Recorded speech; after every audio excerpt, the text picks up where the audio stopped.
Hello world of YouTube and welcome to the listening log update for September of 2021. I apologize for how late this one ended up coming out, but I hope that you enjoy it nonetheless. I have another 9 records to talk about this month. I hope you guys are excited to see it. Let's go ahead and get going.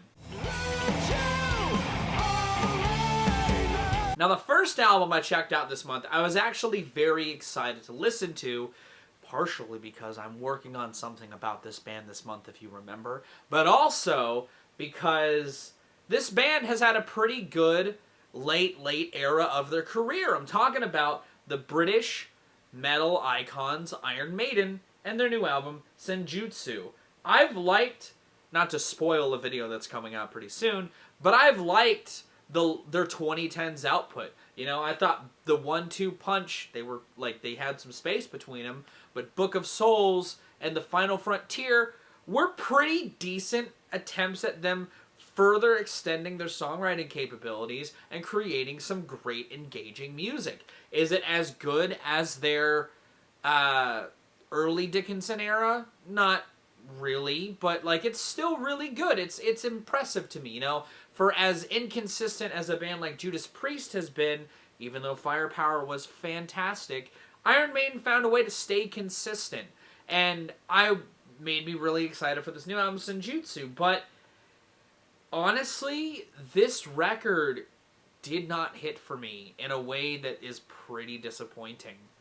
This album has highlights. It's not like the worst Iron Maiden album, but it is easily their worst in a while. You know, for as alright as the late Dickinson era is, you know, this is probably the worst thing they've dropped at this point in their career with Dickinson's revival, with Dickinson's return. You know, the songwriting on here tries to do more longer song lengths like what were on Book of Souls and The Final Frontier, but there is so much on this album. The last 3 songs alone equal 34-ish minutes in length. And while I don't mind songs that are like that, if you've heard me talk about a lot of the prog that I like, I don't think Iron Maiden do longer songs that well on this album. A lot of this record's longer songs don't hit in the same way that they did with Book of Souls and The Final Frontier.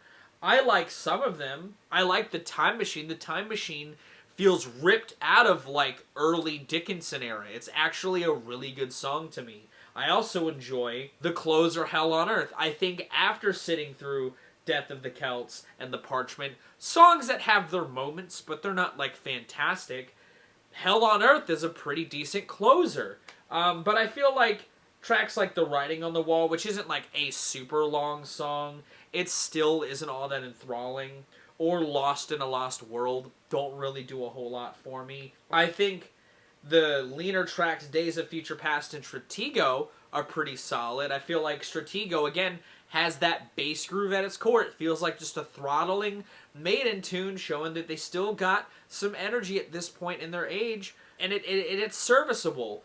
But this record, by and large, while having moments that I enjoy, feels like way too much. It's way too much late Maiden that I just don't enjoy. It gives me, honestly, reminiscence of parts of the Blaze era with how elongated some of these songs feel. They feel kind of needlessly so. Again, it's not the worst thing I've heard this year. It's not the worst Maiden album, I don't think. And it's not even the worst thing I've heard this month. It's just a disappointment to me personally, because I really like Iron Maiden, by and large. But I'm going to be giving this album a 4.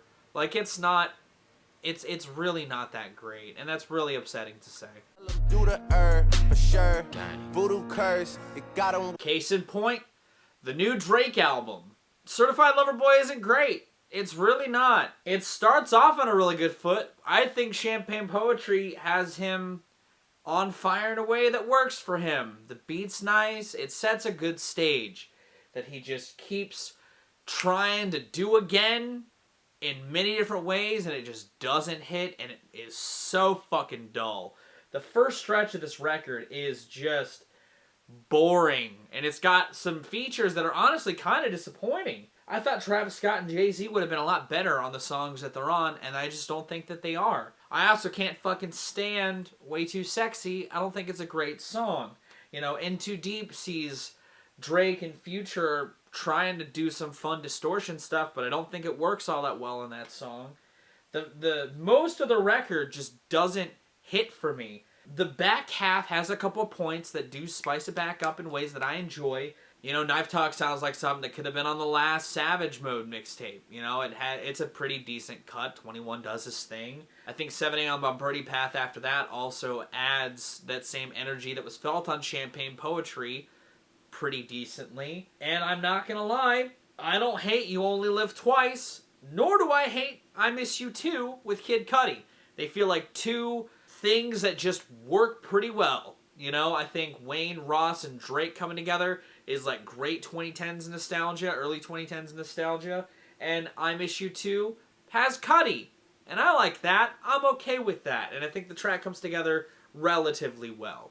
But by and large, this record is dull. This record is so boring. And out of the Kanye Drake thing that's been going on, I would say Kanye made the more interesting record. You know, while Drake is comfortable with a beefy runtime, this record just goes on for too fucking long, and it doesn't do enough to spice up amidst the track listing to make it an engaging listen.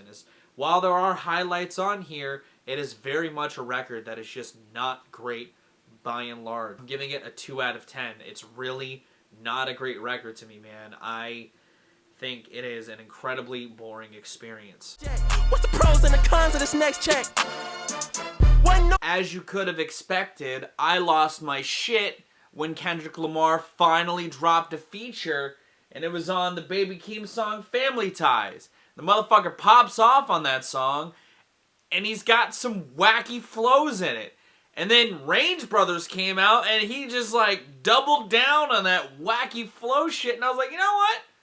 I kind of want to hear this Baby Keem record, because it sounds like it could be fun. Kendrick is clearly having the time of his life on his features, so I want to see what Baby Keem is about. He was also on the Kanye record. You know, I've been hearing him here and there, and honestly, the Melodic Blue is not a bad project. It's actually very, very solid. I feel like Keem holds his own relatively well across a lot of this runtime. While I think it's got a bit of a case of tonal whiplash, especially given the sort of stage setting scale of the opener Trademark USA amongst its beat switch ups, and Pink Panties' more pop leaning energy doesn't really match very well. I feel like the tracks that shine still stand tall above that sort of tonal whiplash that occurs on the project. I think Scapegoats is a strong tune. I also think Issues' dance-driven beat works incredibly well in like a Vince Staples sort of way. While I think the track South Africa feels a little too derivative of a lot of where this style was like 6 years ago, Keem still wears it really, really well. Obviously, I love the tracks with Kendrick, but I think that the tracks with Don Oliver and Travis Scott are also pretty good. I think the record runs a little long. I didn't necessarily need an hour of this. Again, there's some tonal whiplash stuff going on. And you could cut some of the other underwhelming tracks that coat this track listing. While I like the beat on Boo Man, I don't think Keem really does all that much with it. I think First Order of Business sort of plods along as well. I think Lost Souls is easily the weakest collaboration here. And Hooligan also just kind of feels like an underwhelming track. A lot of the tail end is even more inconsistent than the front half. But there's still a lot of strength here. I think the instrumental palette, as spread as it can be at points, still hits in a lot of instances. You know, I like the beats on a handful of the tracks here. And Keem holds his own relatively well enough. You know, this is a promising start for this kid. And I feel like he's definitely got some shine. He's just got to buff out some of the more dull aspects of this record. And he could definitely make a much more solid one as a follow-up. But this is all right. This is pretty solid. I'm giving it a 6 out of 10. Call me when you want, call me when you need, call me in the morning. Record-setting pop superstar Lil Nas X dropped his debut album in September, Montero. And I listened to it. And I was really excited for it because I liked 7. If you guys remember, I reviewed 7 on the channel. I liked 7. I thought it was a good showcasing of Nas's ability to write hooks, get in, get out, basically be a great mission statement for Lil Nas X. And he continued that tenfold on Montero, a record that he was teasing for a long time, the title track of this record. I was immediately hyped for the first time he posted it on Instagram, and it's still one of my songs of the year. I fucking love Montero. I love the production of that song. I love the hook of that song. I love the messaging of the song. It's just a beautiful fucking pop song. One of my songs of the year. I fucking love Montero. But the title track is only the tip of the iceberg, and it's the opener on the record. Going through this album showcases more of what Seven had in spades. He's got the more hip-hop leaning stuff, like Dead Right Now, and, Jack Harlow's on Industry Baby. He's also got $sign Slime with Megan Thee Stallion, a fucking bop. He has the more pop-leaning stuff, like Dead Right Now, or Scoop. His sort of hooks on Scoop feels very in line with stuff like Rodeo and stuff like that. Or One of Me, the track featuring Elton John. There's even some, like, Brockhampton production vibes, like on Tales of Dominica. I really like the sort of sonic gambit that he runs on here. He's got some, pop rock and pop punk leaning tracks, like Lost in the Citadel, or fucking That's What I Want, a track that is like a pop smash. The hook of that song is incredible. The hooks in general are really good across the board on a lot of this. The big hits, Industry Baby also has a really good hook. And Scoop as well, even though its hook is a little more in line with the hooks from Seven. I don't mind its inclusion. I do think it's one of the weaker hooks. I do like the song. It's just one of the few songs that I do wish were longer. I like Doja's feature on here, but I kind of wish there were more of her on this track, I do enjoy this record by and large, though. I think that it's a great expansion on what Seven had as a foundation. It's got some really good lyrics in general. On this record, not only does he tackle, being gay like on the title track, he also talks a bit about his time in the fame, He talks a bit about diss track culture and stuff like that, and kind of talks about the chasing of the crown, as it were, that can happen in pop music, I really appreciate this record as a whole. It's easily a contender for my favorite pop record that's come out this year. I think that it's fantastic. I like the hooks. I like the production. I like the production that Lil Nas X pulls together in general, or the producers that he works with. He works well with them. They seem to kind of understand what works for him sonically. His vocal production is top tier. That was the biggest reason I was excited to hear the title track in full in my own speakers, because the vocal production on that song sounded incredible, and it sounds great on this record as a whole. I enjoy a lot of what this record has going on. I just think it's really good, lean pop music. It's got great hooks. It's got great production. It's got a charismatic, singer at the heart of it all. And it's got some good features in there. If you want, what I think a good entry into the pop sphere that's happened, not just of this year, but in recent years, is Montero. I really like this record. I think it's really good. I'm giving it an 8 out of 10. I think it's fantastic. When Injury Reserved announced that they would be dropping a new record this year following the passing of their member Stepa J. Groggs, I was curious as to what they would do. Not to say that they couldn't pull off something great, but losing a member for anybody in a musical project is hard to do. But given that you're coming off of the heels of your ear-catching debut on top of that, that just feels like a recipe for disaster. I really liked their debut album, Injury Reserve, that came out in 2019. I thought that it was a great showcasing of personality, a really fun production style, and some bops in there as well. But by the time I get to Phoenix, they really cement the listener in their grief in the best way possible. As someone who has gone through a tremendous amount of loss this year, this record hit me so hard, and I adore this project. I think that it is even stronger than their self-titled debut, and I feel like it is an incredibly powerful, emotional record. I feel like the whirlwind of experimentation that's going on in this project is incredible. You know, whether it's the spoken word filled tracks that have these lo-fi production that almost feels like you're stuck on Mars looking for some sign of life, like on Outside or Smoke Don't Clear. The more song-structured type songs like Superman That, like SS San Francisco or Footwork in the Fire or Wild Wild West still have this sense of looming dread coating the soundscape that ties the record with all of its experimentations.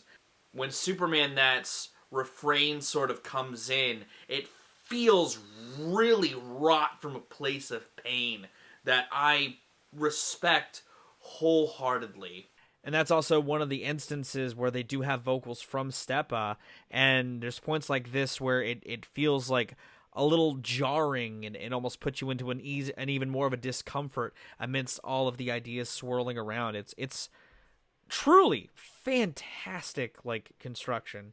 And to have these sort of stuttering, glitch-filled interludes on top of that, like on Ground Zero, further push the listener into this discomfort. You know, when the spoken word vocals come in on Top Picks for You amidst the drone sounding beat that's behind it, it has this just, again, heart-wrenched uneasement.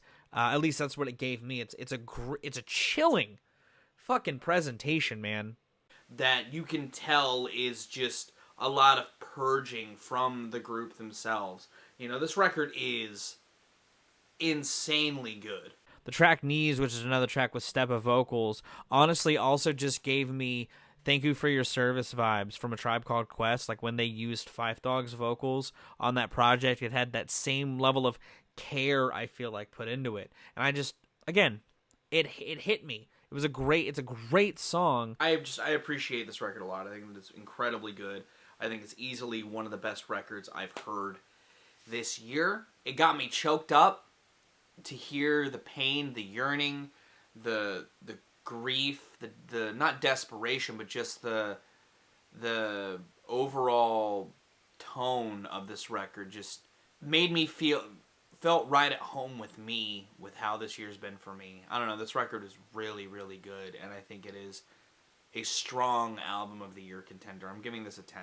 It's insane how tight this is amidst all of its experimentations. It's insane how the band just really went there in all the best ways.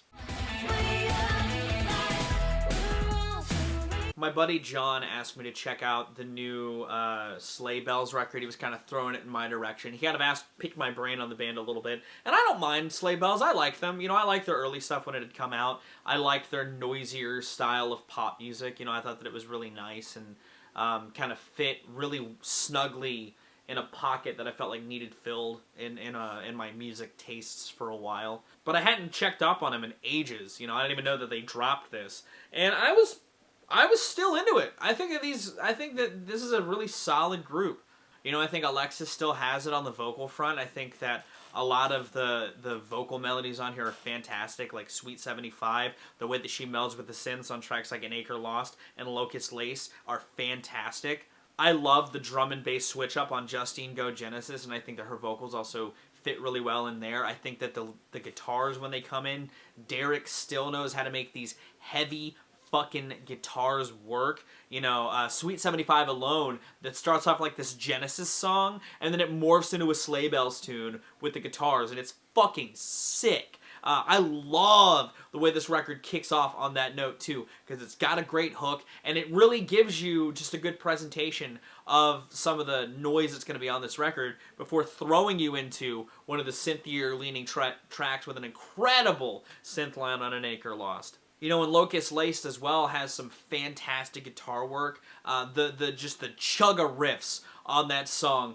fit in that pocket so nicely in a way that it feels like it shouldn't, but it just does. You know, I think that this record is very tight as well. Again, similarly to Montero, they're just in and out. They got these cool ideas they want to throw at you. You know, they got these interesting switch-ups they want to throw in your face. You know, like I said, there's the drum and bass on Justin Go Genesis. I'm Not Down kind of has this more lumbering groove to it that I think has a pocket the band fits really well. I don't think all the switch-ups work, and that's the album's biggest fault, in my opinion. I'm not the biggest fan of Red Flag Flies, and I think True Seekers isn't really as much of a good follow-up to that track either. I think the album kind of picks itself back up with the closer, Hummingbird Bomb. I like the stuttering sounds on that, and I think that they kind of bring the record into a good atmosphere to close out on. But I do still think that this record is very, very solid, and I think that it's a very strong outing for these guys. I think that these two still have great chemistry as artists. You know, I think that the synth stuff just fucking works. They kind of hit a twinge in my, like, electro-loving brain that I think just works so well. And again, some of the hooks. They still got some of the hooks. Not all the hooks land, but like on some of the highlights that I mentioned, like Sweet 75, you know, I think that the hooks on those songs, the melodies, are super gorgeous and catchy. You know, I like this record. I think that it is solid. I feel like if you like these two and you haven't checked them out in a while, I'd check them out. You know, I think that it was definitely worth my time in ways that other revisits I've checked have. Like the last This Town Needs Guns record, when that came out, I was really surprised by that, and I thought that that was also a really good record. So it's a 7 out of 10 experience for me. It is very solid. It had some fun moments. It had some good sounds, and it kept me interested every time I threw it on. Like, I just really was engaged with this record. Rivers of Nihil were a band that I got into with their last record, Where the Owls Know My Name, and I love the style that this band was rocking with, man. I liked the heavy guitars, just the overall metal construction of the band's sound was fantastic. The harsh vocals were so choice. But what I thought really spiced these guys up in a way that, like, I could see some people saying is very gimmicky, but I think that they transcend that with how well they use it. Their sax player kicks so much ass. And just their overall use of atmosphere. Because even when there's saxophone players in there, the overall guitar production just had this sound to it that I really, really enjoyed. And it got me really excited to see what they had next up in their mind. And I saw that they were dropping this new record, their work, and my ears perked the fuck up. The work is a really good follow-up, in my opinion. You know, I think that it takes a bit to get going. You know, I think that The Tower is a neat start, and I love Dreaming Black Clockwork, but I really don't like the guitar work on Wait all that much, and I think that the clean vocals on that song are the weakest clean vocals or any vocals on the album itself. It's just a song that I don't think is all that interesting, but the album really picks back up within the next couple of tracks of focusing cleans, doubling down on heaviness. The guitars on those songs get fucking huge and heavy, and they feel like just this great wave that washes over the listener. It's a great spice up from that. But the coup de grace, the showstopper on this album is certainly the void from which no sound escapes. You know, it's this heavy, big progressive song, and the sax comes in, and it's like, oh yeah, because there's synthetics and stuff that crop up throughout Clean and Focus, and those are cool, but man, when that sax comes in, it's like, baby, the way that they meld the saxophone into that atmosphere, it just hits me right here in a way that I just really love. And the biggest thing that I think pulls back some of the heavier moments on here are some of the solo work, because I don't mind the solos when they get like shreddy, because there's some like power metal style shreddy vocal or guitar soloing on here. It's not quite death metal, it's a little more modern western, but like, I'm not against it. I think that they pull it off fine. The bluesy stuff I feel like doesn't really mesh well with the overall sounds that these guys are going for, but I would really love to see like some jazz style playing with these guys. I think that would sound really cool, not just because of the saxophone, but just because they do that like modern drum stuff. like with their breakdowns and stuff, but they add some technicality in there that I think would sound really cool with some jazz noodling. You know, I don't know. I think that these guys are really talented. I think that this is a great record. You know, I think that really throughout the tail end of the record, you know, More is also just this nicely constructed metal song, and Tower 2 kind of has this level of heaviness to it as well. But by the time Episode creeps in, I felt really welcome more to the softer melodies that they were wanting to toy with on that song, and I thought that it came together really, really well, and it has its own evolution into a crescendo. I think that the record sort of weaves in and out through maybe one day, but I think it picks itself back up heavily with the closer as well. I don't know, this record is fantastic. I thought that it was a really great ride. Again, it's got some bumps in it that I don't necessarily enjoy, but a lot of this band's talent still shines through in ways that I was really happy to see. And I think that these guys have made an amicable follow-up to the record that I got into them with, at least. And I think that these guys are definitely worth checking out. If you just like heavy-ass music that has some fun accompaniment aside from it at times as well, you would like these guys. I'm giving this record a 7. I think that's really solid. Again, those bumps, I could do without them. That could be like a microdacted someday, but like I think that it's still worth your time. These guys know how to use their sonic ideas into these longer movement style metal pieces that I think comes across pretty well across the board. And the last album I listened to this month was another request by patron, subscriber, Rockin' Movies with Tyler.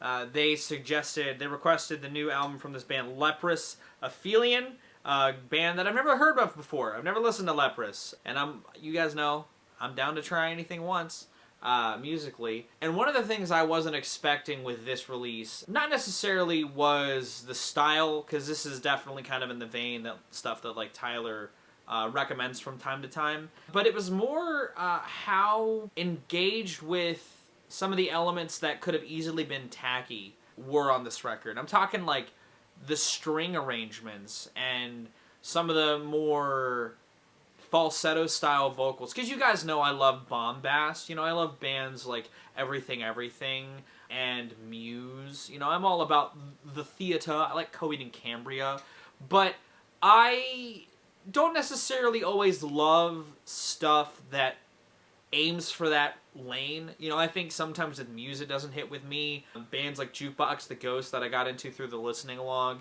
I also don't necessarily love how they do their theatrics all the time. But I like how Leprous does theirs. You know, I think that sometimes it gets a little dull or the recipe doesn't mix. Like, I think Out of Here, the follow-up to the incredible opener, Running Low, the hook on that song is so very catchy. Like, the melody use and just the lyrics in general just are very ear-grabbing in a really positive way. But I think Out of Here, it doesn't quite provide as good of a follow-up to the bombast as I would have liked. Silhouette does, though. One of the tracks on here that has just this infectious, tight, intricate drum pattern, similarly to the closer Nighttime Disguise, which sort of aims for a more prog metal style of presentation of like some really fun technical elements, which actually hits pretty well. But back to Silhouette, I feel like it's wedged between two of the weaker moments on this record. I already talked about Out of Here, but the track All the Moments is another part that didn't necessarily hit me. It's one of the longer songs on the record that I felt like could have been trimmed up a bit, could have been slimmed down a little bit. There's some elements that I don't think work completely on that song. And just the general next run of the record has some tracks on it I'm not as into as others.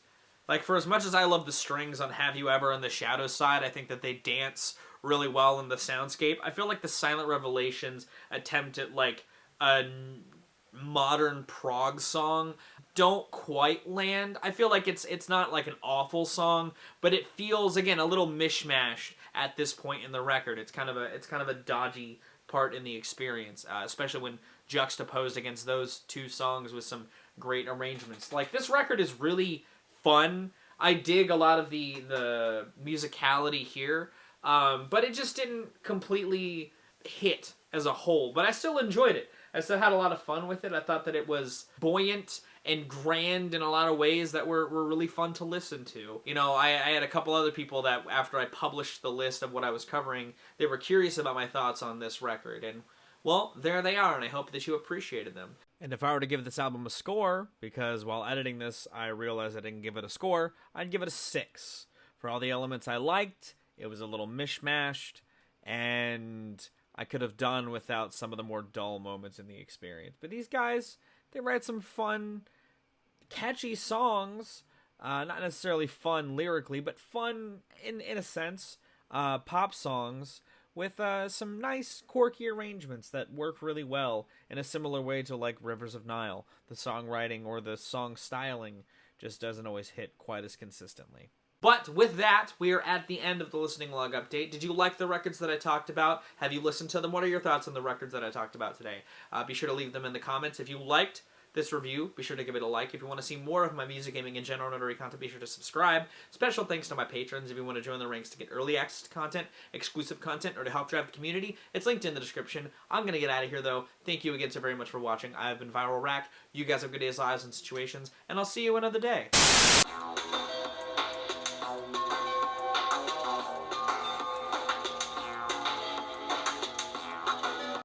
You